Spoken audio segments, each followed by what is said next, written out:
So we're here today in the Sam Wanamaker Playhouse, where we've just taken delivery of probably the largest lorry load of timbers, some of the main timbers that are going to form the auditorium for this new indoor Jacobean theatre. Once we start to put those timbers up, it will define the shape of the auditorium and it will start to look more like an indoor timber theatre. From the very beginning, the premise of this project has always been the set of drawings that were discovered in the 1960s in Worcester College, Oxford. They were discovered in a library there. 20 years ago, when the Globe was being developed, the shell for the indoor theatre was in fact built based on those plans. When the project kind of came back to life again, in those intervening years, it was concluded that those drawings were of a later date. It meant that the drawings in fact were dated outside of Shakespeare's lifetime. The drawings are still the earliest surviving example of an English indoor theatre, so they are considerably important.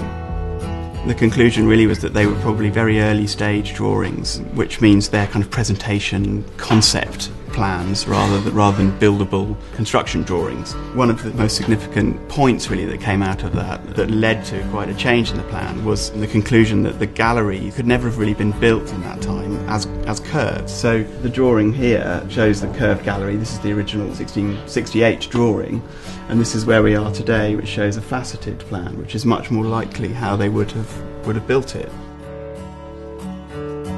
The structure has been prefabricated in the workshop, and by that we mean that all the timbers and the joints have been marked and cut and fitted off-site in the workshop before bringing them to site here. We haven't got room for storing all the timber here in one go, so we've had to make a series of phased deliveries. We work out what we're going to put up over the next 2 or 3 days, and of course each timber is individually marked so we know where each timber goes.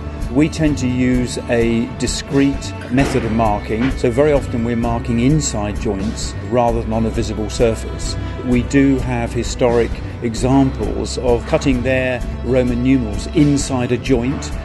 Historically, the carpenters would have had various lifting devices, derricks and gantries and windlasses to help lift the timbers up. What we're doing today has a historical precedent. Authenticity really has been at the forefront of every single decision that we make on the project. And then we have to think carefully about protecting the timber in every stage of the move, because the timbers form part of the finished surfaces in the theatre. So they're not just structural timbers, they're also part of the visual finish in the theatre. It's very difficult for everyone to always remember that when one's handling these large, heavy pieces of oak, they're equivalent to a wallpaper or to a carpet or a floor finish. We're going to have these lavishly decorated ceilings with gold leaf twinkling from the candlelight below, beautifully carved timber. So hopefully when audiences finally enter into the space, they'll be blown away by the beauty of the interior. The timbers that you see behind me standing up are the frontini, which is the wall at the back of the stage. And if you look, you can see that there is the one large central opening and 2 side doors. In January 2014, the actors will actually be entering onto the stage for the first time into this new indoor theatre.